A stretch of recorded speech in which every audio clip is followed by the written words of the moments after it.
You picked up your phone this morning before you got out of bed. Maybe before you even opened your eyes.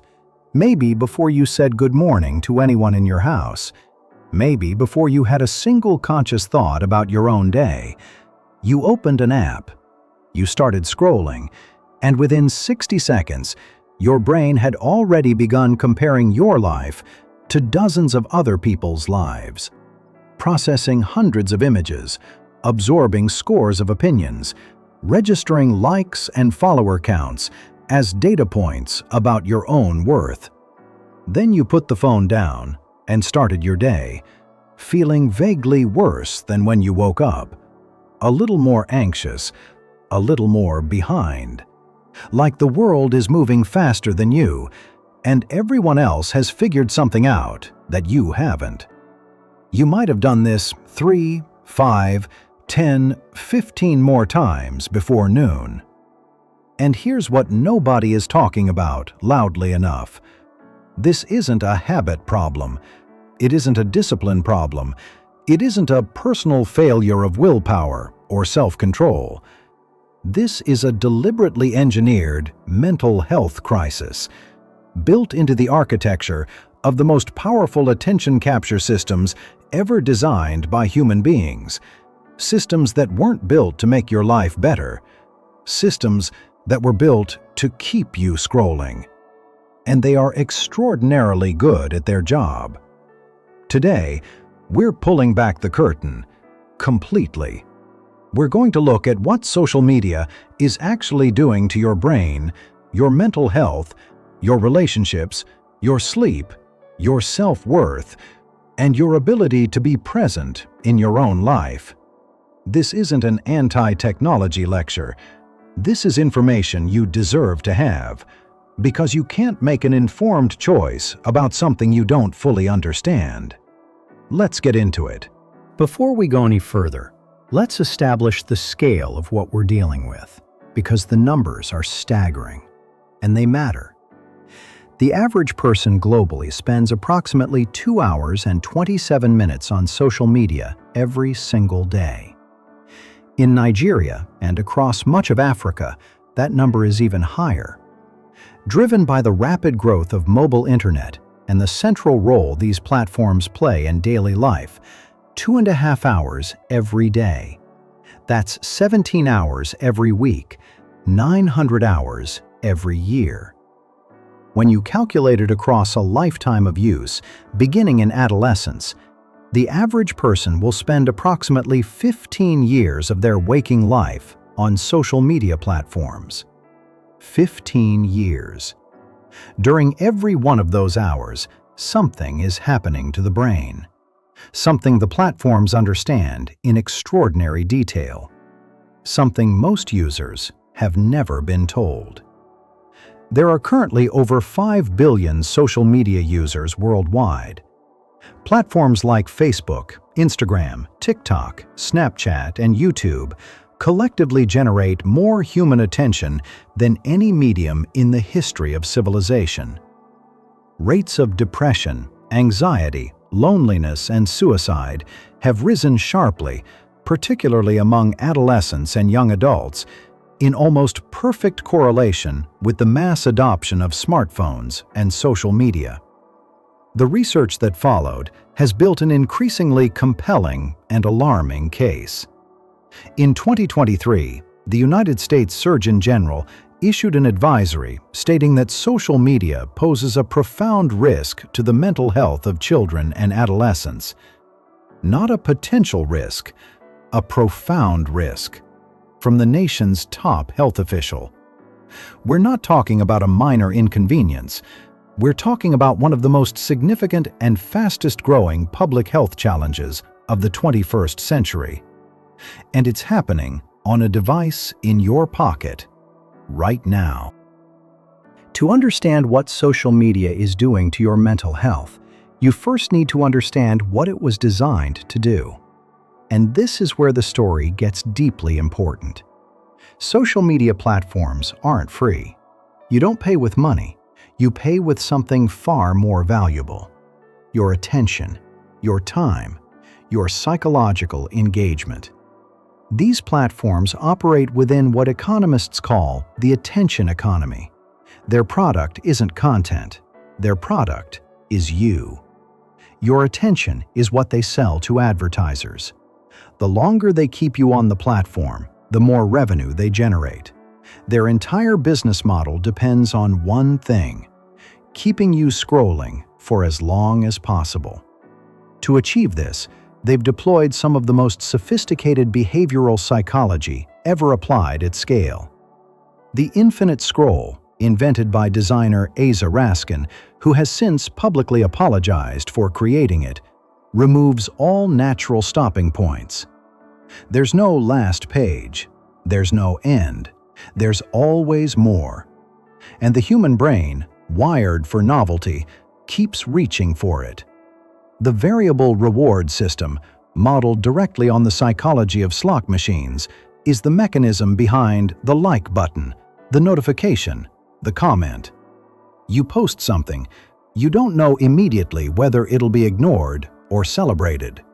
That uncertainty, that variable reward, is one of the most powerful drivers of compulsive behavior known to psychology. It's the same mechanism that makes gambling addictive. The algorithm isn't designed to show you what's true, balanced, or good for you. It's designed to show you what generates the strongest emotional reaction: outrage, envy, fear, desire. These keep you engaged, and engagement is the currency. Sean Parker, one of Facebook's founding presidents, said it directly in 2017. The platform was designed to exploit a vulnerability in human psychology.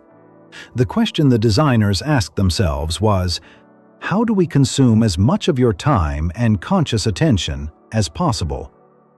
This wasn't an accident. This was the goal. Now let's go inside the brain. Because what happens neurologically during social media use is both fascinating and deeply concerning. The central player in social media's grip on the brain is dopamine, the neurotransmitter associated with reward, motivation, and pleasure. Every time you receive a like, a comment, a follow, a share, or a positive notification, your brain releases a small burst of dopamine. It feels good, briefly. Then the feeling fades, and your brain wants another hit. This is identical, neurologically, to the mechanism of substance addiction. The brain starts to associate the platform with reward. It begins to crave the stimulation. Over time, it requires more stimulation to generate the same effect. Psychologists call this tolerance. Researchers at Harvard have used brain imaging to show that self-disclosure on social media activates the same reward circuits as food and money. Your brain is literally getting a neurological reward from posting about itself and receiving responses. But here's where it gets more complicated. The prefrontal cortex, the part of the brain responsible for rational decision-making, impulse control, and long-term planning, is significantly undermined by heavy social media use. The constant switching of attention, the brevity of content, the relentless novelty, all of these train the brain toward distraction and away from sustained, focused thought. The amygdala, your brain's threat and emotion center, is constantly stimulated by the emotionally charged content the algorithm preferentially delivers: outrage, fear, envy, desire. These activate the amygdala powerfully. A chronically activated amygdala means a brain that's chronically on alert, chronically reactive, and chronically less capable of calm, measured thought. The default mode network, the brain's self-reflection system, which activates during rest and quiet, is never given the space it needs to process, integrate, and recover. Because there's no rest, there's always another scroll. The result is a brain that's simultaneously overstimulated and undernourished, flooded with input, starved of depth. This is the section I feel most urgently about. Pay very close attention here, especially if you're a parent, a teacher, an older sibling, or anyone with young people in your life. The mental health impact of social media is significant across all age groups. For children and adolescents, it's catastrophic. Here's why. The adolescent brain isn't a small adult brain. It's a brain in the middle of a critical developmental period. A period during which the neural pathways that govern self-concept, emotional regulation, social behavior, and identity are being built and consolidated. Adolescence is the period during which young people answer one of the most fundamental questions of human development. Who am I? They answer it primarily through social feedback, through how their peers see them, through where they fit, through what's reflected back by the people whose opinions matter most. Social media takes this already vulnerable developmental process and supercharges it with a global audience, a quantified approval system, and an algorithm specifically designed to maximize emotional engagement. Research by psychologist Jonathan Haidt, author of The Anxious Generation, has documented alarming trends. Between 2012 and 2015, as smartphone ownership became near universal among adolescents, rates of depression, anxiety, self-harm, and suicide among teenage girls increased by 50 to 150% across multiple countries simultaneously. The data isn't subtle. It isn't ambiguous. It's one of the sharpest and most consistent mental health deteriorations ever recorded in a population within a short time frame. Girls are disproportionately affected. The platforms they predominantly use, Instagram and TikTok, are heavily weighted toward appearance, social comparison, and social status. Internal Facebook research, leaked by whistleblower Franson in 2021, showed that Instagram makes body image issues worse for 1 in 3 teenage girls. The company knew and continued. Boys aren't unaffected. Among adolescent males, heavy social media use correlates with increased rates of aggression, social withdrawal, and radicalization through algorithm-driven rabbit holes. We're raising the first generation of children who've grown up with smartphones from early childhood. The mental health data from that generation is a crisis we've barely begun to reckon with. One of the most psychologically damaging things social media does, for people of all ages, is transform the natural human tendency to compare ourselves with others into something relentless, distorted, and inescapable. Social media doesn't just enable comparison, it's engineered for it. The entire visual language of platforms like Instagram and TikTok is built around seeing other people's presentations of themselves and measuring yours against them. And the comparison is always rigged. You're comparing your complete internal experience, your worst days, your self-doubt, your body on a Tuesday morning, against other people's most carefully curated external presentations. The person posting the luxury holiday didn't post the debt that financed it. The person posting the perfect relationship didn't post the argument they had that morning.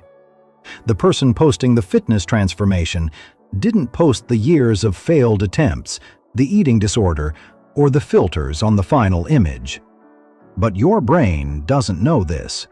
Your brain sees the post and registers it as reality. Then it compares your reality to their presentation and finds you wanting.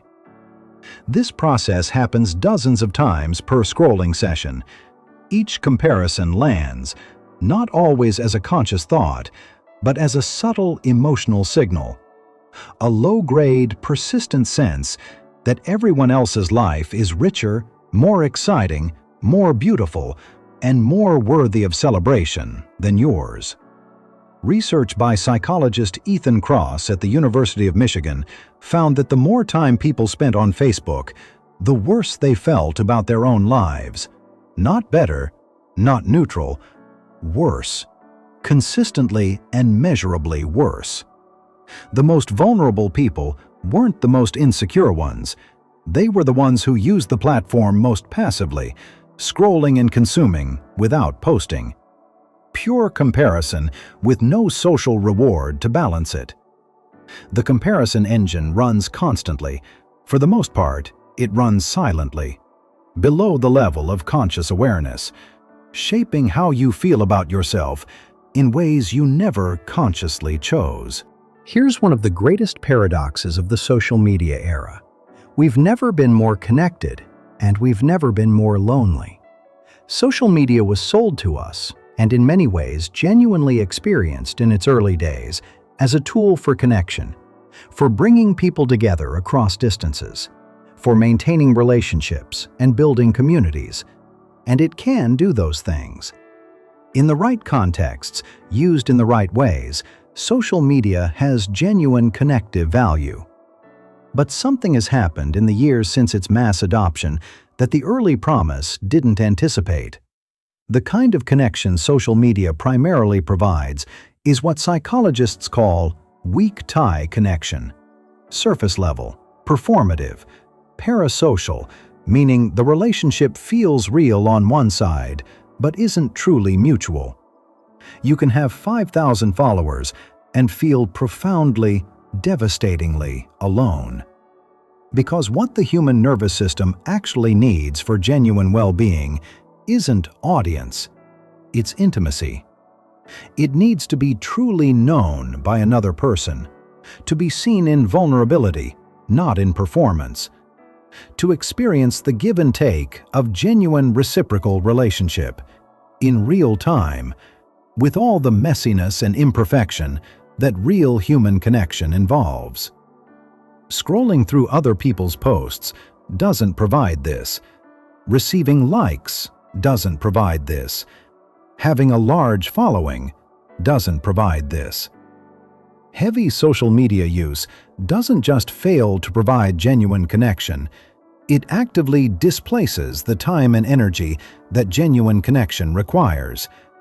Every hour spent scrolling is an hour not spent in real conversation, not spent in physical presence with people who matter. The result is a generation, and increasingly a population of all ages, that's simultaneously hyper-connected and profoundly isolated, with thousands of digital contacts and very few people they could call at 2 in the morning when something is truly wrong. Social media is one of the most significant destroyers of sleep quality operating in people's lives today. It does it through 3 distinct mechanisms that stack on top of each other. The first mechanism is simple displacement. People use social media late at night instead of sleeping. The infinite scroll has no natural endpoint. One more video, one more post, one more thread, and suddenly it's 1 a.m., 2 a.m., 3 a.m. The time intended for sleep has been consumed. The second mechanism is blue light exposure. Smartphone screens emit blue light wavelengths that directly suppress the production of melatonin, the hormone that regulates your sleep-wake cycle. Using a phone in the hour before bed tells your brain's circadian system that it's still daytime. Sleep onset is delayed. Sleep quality is reduced. The deep restorative stages of sleep are shortened. The third mechanism is psychological activation. Social media content, particularly the emotionally charged content the algorithm prefers, activates the brain's arousal systems. Outrage, excitement, anxiety, envy. These aren't states from which the brain transitions smoothly into restful sleep. The content stays in the mind. The emotions linger. What should be a period of mental wind-down becomes a period of heightened neurological activity. The result is a population that's sleep-deprived at a level unprecedented in human history. with all the mental health consequences that sleep deprivation carries. And the final cruelty of this particular mechanism, sleep deprivation increases emotional reactivity, impairs rational thinking, reduces impulse control, and amplifies anxiety and depression. The sleep damage caused by social media directly increases your vulnerability to all the other mental health harms social media causes. It's a system that reinforces its own damage. The mental health crisis caused by social media isn't only individual, it's collective. This section is about a harm that operates at the level of society, but that has very real consequences for individual mental health and well-being. Social media algorithms, because they're designed to maximize engagement, and because outrage and conflict generate more engagement than nuance and agreement, have become extraordinarily powerful machines for social polarization. The algorithm learns what makes you react. It shows you more of it. If content that confirms your existing beliefs generates engagement, the algorithm gives you more. Your feed becomes a curated echo chamber, a world in which everyone appears to agree with you, in which the opposing view appears absurd and extreme, in which the complexity and common humanity of people who think differently becomes invisible.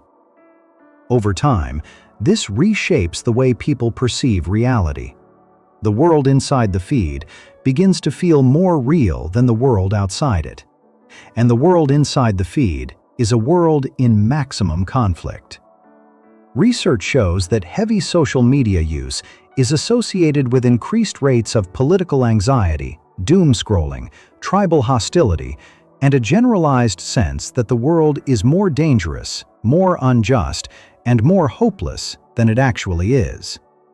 This isn't because the world has gotten dramatically worse. It's because the algorithm has learned that fear, outrage, and moral threat generate clicks. For the individual sitting at the end of that algorithm, absorbing that content hour after hour, day after day, the psychological cost is profound. A persistent, low-level anxiety, a sense of helplessness, a diminished capacity for nuance, empathy, and genuine engagement with people who are different from you. Polarization isn't just a political problem, it's a mental health problem, and social media is engineering it at scale. Everything we've covered today could make you want to throw your phone into the nearest body of water. I understand that impulse, but that's not what I'm recommending. The goal here isn't fear. The goal is informed agency, the ability to choose consciously how you relate to these tools, rather than having the relationship chosen for you by an algorithm designed to exploit your psychology. Here's what the research and the experts actually suggest. The first step is radical awareness, simply knowing what's happening, understanding the attention economy, the variable reward system, the comparison engine, the sleep disruption, changes your relationship to the experience. You begin to notice the mechanisms as they operate. Awareness doesn't instantly fix anything, but it's the non-negotiable foundation of everything else. The second step is intentional use. There's a significant difference between using social media with intention and using it compulsively. Intentional use means deciding before you open an app what you're going to do, how long you'll spend, and what you're looking for. Compulsive use means opening the app without any conscious decision, simply because the habit activated. Moving from compulsive to intentional is one of the most impactful things you can do. The third step is structural changes to your environment.